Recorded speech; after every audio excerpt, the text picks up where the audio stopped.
There's no lab here today, I'm sorry. There's too many books. Hello everybody, my name is Tanya and welcome to my August wrap up. So there's quite a lot going on in August, of course, with the booktubeathon happening at the start of the month, and I was able to read 7 books during the booktubeathon, and I've already done a wrap up for those books, which I will link down below. So I'm going to talk about the books that I read not for booktubeathon in the month of August, and I've got quite a few here, so let's get started. The first book I've got to talk about is something that I started pre-booktubeathon and I finished in the first couple of days of the booktubeathon, but I didn't count it for that because it wasn't part of my TBR for it, and that is Shy by Sean Pryor.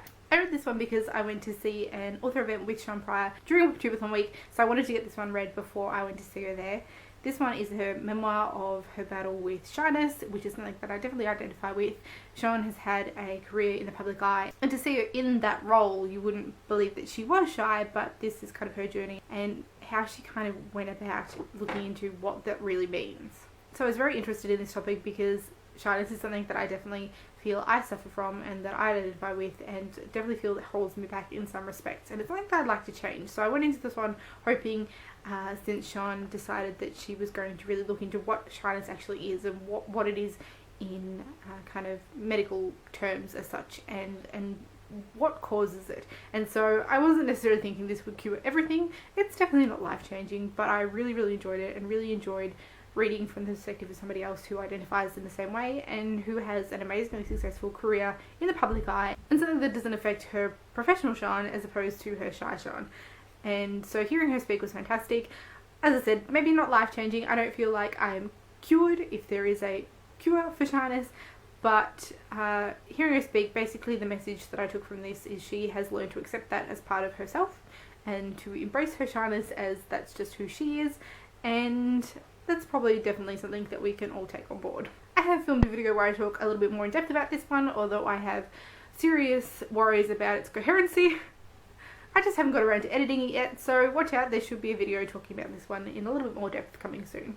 So then we had the week of booktubeathon, and there was an audiobook that I was listening to during that week, and that was the next book I completed for the month after the booktubeathon, and that was The Bees by Lillian Paul. This one was my booktube recommends pick for August, and it was recommended to me by the lovely Eleanor at Eleanor Reads Books, and I really enjoyed this one. So I ended up listening to the audiobook because I'd heard fantastic things, and I definitely think that was a fantastic decision. I really enjoyed the voice of the narrator, and she thinks she did a fantastic job in capturing this world of the bees. This is told from the perspective of a bee, Flora 717, and her kind of life in the hive. While I suspect that there's quite a lot of license that's been taken with this, what we get is kind of a full picture of hive life and the different kind of areas and functions that the hive has. And while I'm not sure how much is exactly scientifically accurate and how much kind of poetic licenses have been taken with it, it reads as if it could be real and as if this is what bee society is, and I found that to be incredibly fascinating. As with all of my booktube recommends books, there will be an individual video about this one. I haven't filmed it yet, and I've got a couple that I need to catch up on editing and putting out, but there will be an individual one about this soon. Next up, I finished my Agatha Christie for the month, and that was Death Comes as the End, which was a reread for me.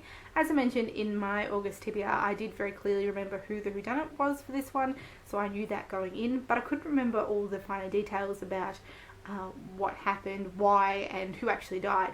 And so that was interesting going in, knowing that identity, but not necessarily the story that went around it. So as I mentioned in my TBR, this one is set in ancient Egypt, so a very different setting to most of Agatha Christie's works. She has set some books kind of in Egypt and the Middle East because she accompanied her husband on quite a number of archaeological digs over the years, so she has some experience in spending time in those countries, so they do come up as settings in various ones of her work, but generally they're set during the times that she was there, so it's really interesting to have this one as ancient Egypt but given the Agatha Christie treatment. This follows the story of a family of 3 brothers and a sister, and it follows what happens when their father brings home a concubine who is of the age of his daughter, and the tensions that rise in the household kind of following that.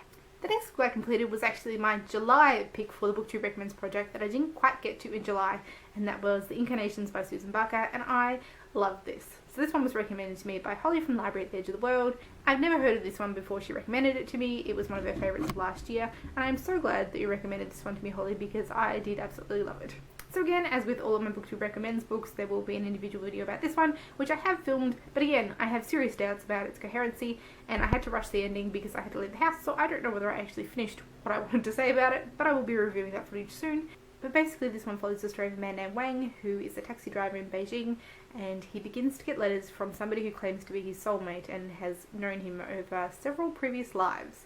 And so what we get is Wang's story while he's dealing with these letters and kind of his personal and family life around that. We're getting the letters themselves from this person who is claiming to be his soulmate, who's writing to him, and we also get stories of these supposed past lives. And so we're getting little snippets of different periods in Chinese history, which I found fascinating. It's brutal and violent and beautiful and amazing, and I thoroughly enjoyed it. And so stay tuned for a video with a little bit more detail about what I thought about this one soon. Hopefully it's coherent, and hopefully I'll get around to editing it soon. The next book I finished was the first of 4 buddy reads that I did this month, which was possibly a little bit excessive, but anyway, the first one that I had was with Eleanor from Eleanor Reads Books, and that was For Solace by Gail Carrier. This one is the first in the Parasol Protectorate series, and it follows the character of Alexia Tyrambody, and it is set in Victorian London, but with a bit of a difference. And so it's quite a steampunk universe, as well as kind of an urban fantasy kind of storyline. So it is set in Victorian London, but also introduces characters who are both vampires and werewolves. And so this follows the character of Alexia as a spinster and the social kind of etiquette and expectations of the time, combined with vampires and werewolves and a bit of a mystery, and she's quite a spunky character herself. And I think that's what's really going to stick with me from this one is the characters. When I started this, I was a little bit not worried, but it took me a little while to fully get into this.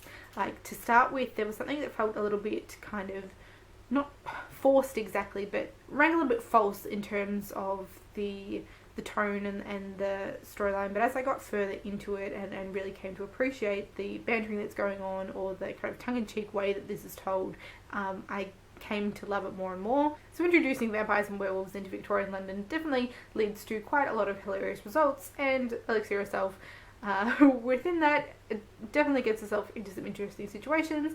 As I said, I think it's definitely the relationships and the characters in this book that really make it. I was interested in the mystery, like it was interesting to see what was going on, but really I think that was in the background in terms of what I was actually caring about in the book. It was actually the social interactions between different characters that I found the most interesting. Yes, it was nice to kind of solve the mystery that was going on, but I didn't really care about what was going on necessarily, just who was involved. Just some of the interactions between characters made me laugh out loud. It was definitely something that made me smile a lot.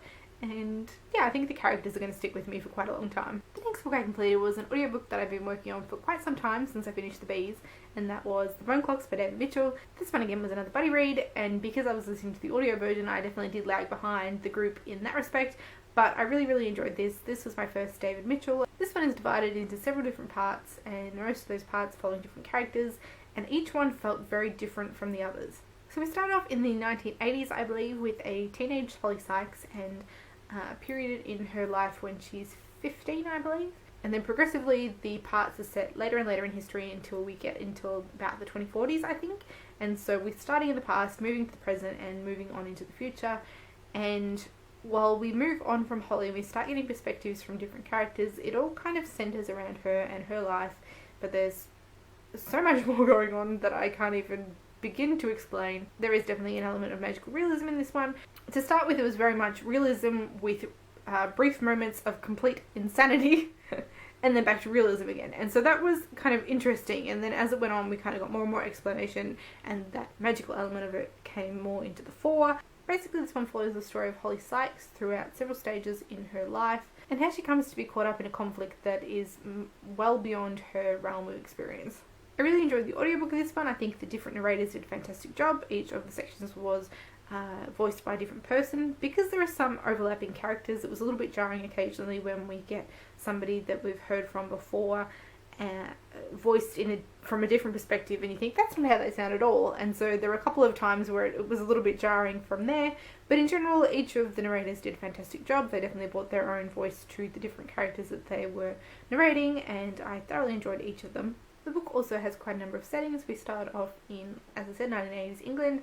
We move to Switzerland. There are parts that are set in America, and there's even a little bit that takes place in Australia, and specifically on Rottnest Island, which is a small island off the coast of Western Australia, which I visited for the first time in October last year. I'd never been out that way before, but I went to Rottnest Island last year, and it was really kind of surreal. listening to that section and being able to picture what was being spoken about. So there are some scenes with the lighthouse out there, which I was walking towards the day that I was there. Didn't quite make it, but I do remember very clearly that lighthouse. They used to talk about the Quokkas, which of course is a staple of Rottnest, and you can't have Rottnest Island without the Quokkas. The thing that really got me though is there is a scene and it speaks about the fact that there was an Aboriginal prison on Rottnest Island. And so back a long time ago there was a prison there that was used to house Aboriginal inmates, and later it became an army barracks, I believe, but today it is used as accommodation, and so you can book a room in there and stay. And I actually stayed in that prison, so they're talking about this the fact that there was this Aboriginal prison on Rottnest Island, and they're going, I slept in that building. So I found that quite surreal, especially with something that started off and I was expecting to kind of take place in England, to move to somewhere that is so local.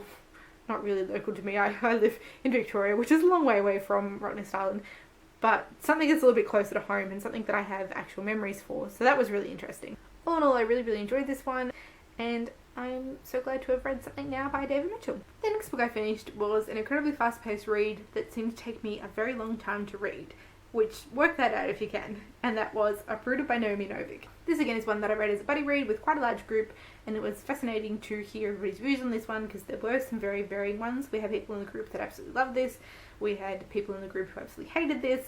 I fell somewhere in the middle. I did really enjoy it, but I did have a few issues with it. I was really invested in the start and really enjoying where the story was going. When we kind of came to some of the final conflicts, I think there were some sections that weren't really described as well as the rest of the book, and things that kind of were a little bit sloppy around that point that kind of lost me slightly.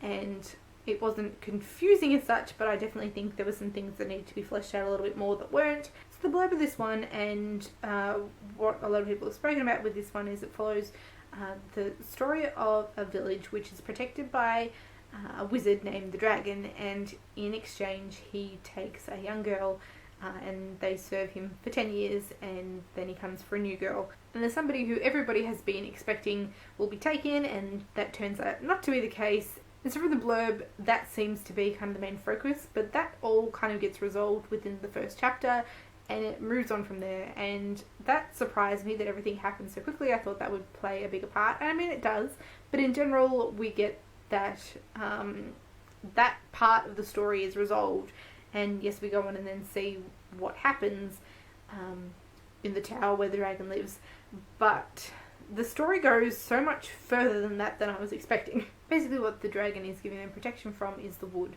The wood is corrupted and the dragon kind of keeps that at bay, and so we kind of explore what exactly is going on in the wood, and a greater conflict that's going on than just the story of this man and the young girl that he takes. So there were parts of this that I loved, there were parts that I didn't care for quite so much, and parts that I think could have been expanded, but in general I did really enjoy this one and I'm glad to have read it. And the last book I'm going to talk about is something I actually didn't finish until last night. I'm filming this on the 6th, so yep, because I've now finished this and because it was part of my August TBR, I thought I would talk about it in this video and put a close to what is August TBR, and that was Little Stranger by Sarah Waters. This again is a buddy read that I did, and I lagged behind quite badly with this one, but I kind of finished the whole second half of this one yesterday, and there's just so much to think about with this one. So I've seen some people talk about this on BookTube, and I have watched some reviews, but most of the detail had really just gone for me before I read this one, and so I dove into it basically blind. I purposely didn't read the blurb on this one before I started, and I think that was a really good way to go. So I'm not going to talk too much about the plot of this one because I don't want to put any kind of preconceptions on this one. I think it's good kind of just to dive into it, but it was incredibly fascinating. There's certainly a lot to think about, and certainly a lot that I'm still processing now. But briefly, this one is set in post-World War II England and follows kind of a crumbling family estate. So a mother and her 2 adult children, a daughter and a son, and the fact that their way of life and the home that's been in their family for centuries is starting to crumble away. So while I don't really want to talk about too much more than that in the plot, I would highly recommend this one. I really enjoyed it, and I'm definitely looking forward to reading more of Sarah Waters' works. So these are the books I was able to complete in August, or a little bit into September. So if you've read any of these ones or have any questions about anything, do let me know in the comments. I'd definitely like to talk with you about them. As always, thank you all for watching, and I will see you next time. Bye!